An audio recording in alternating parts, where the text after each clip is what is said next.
আসসালামু আলাইকুম, কেমন আছেন আপনারা সবাই? আশা করি ভালো আছেন।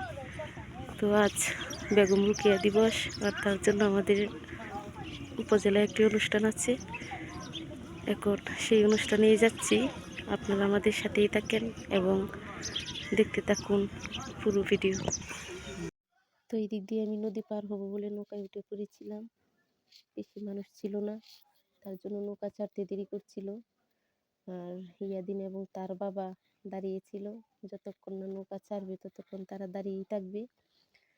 তো অবশেষে নৌকা পার হয়ে গাড়িতে উঠলাম।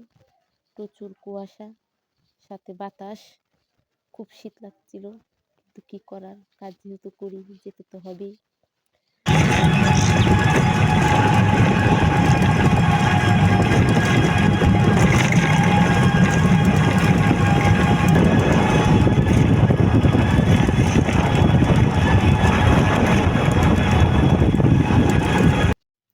যেহেতু আমরা অনেকটা দূর থেকে গিয়েছিলাম, তাই অনুষ্ঠান শুরু হওয়ার অনেকটা আগেই পৌঁছে গিয়েছিলাম।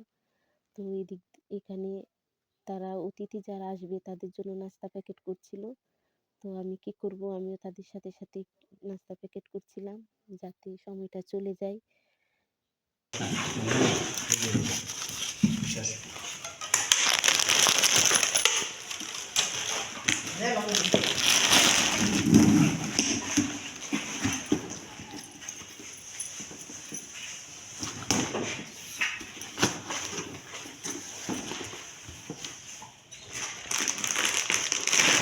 সুপারভাইজার, এছাড়াও আমাদের মঞ্চের সামনে উপবিষ্ট আছেন বিভিন্ন দপ্তরের প্রধানগণ এবং আমাদের সকলের প্রিয় ছাত্রছাত্রীবৃন্দ, প্রিন্ট ও ইলেকট্রনিক মিডিয়ার সাংবাদিকবৃন্দ, আদাব এবং সেবা কর্মকর্তা, একাডেমিক সুপারভাইজার, আমাদের ইএফএসপিও মহোদয়ের প্রতিনিধি উপস্থিত আছেন, অফিসার ইনচার্জের প্রতিনিধি এবং আমাদের সবার প্রিয় উপস্থাপক আমাদের দুর্গা দিদি, আর আমাদের সামনে উপবিষ্ট অন্যান্য দপ্তর প্রধানগণ উপস্থিত আছেন, যাদেরকে ঘিরে আমাদের আজকের এই আয়োজন। আমাদের শিক্ষার্থীবৃন্দ, মা বোনেরা আছেন প্রিন্ট এবং ইলেকট্রনিক মিডিয়ার সাংবাদিকবৃন্দ, সকলকে আমি সালাম জানাচ্ছি।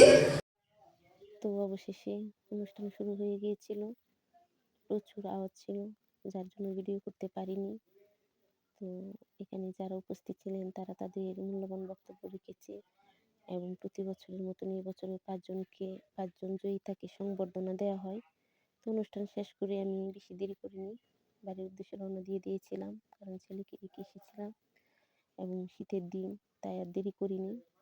তো ভালো থাকবেন আপনারা সবাই। আজকের ভিডিওটা এই পর্যন্তই। আর ভিডিওটি যদি ভালো লেগে থাকে তাহলে অবশ্যই সাবস্ক্রাইব করে পাশে থাকবেন।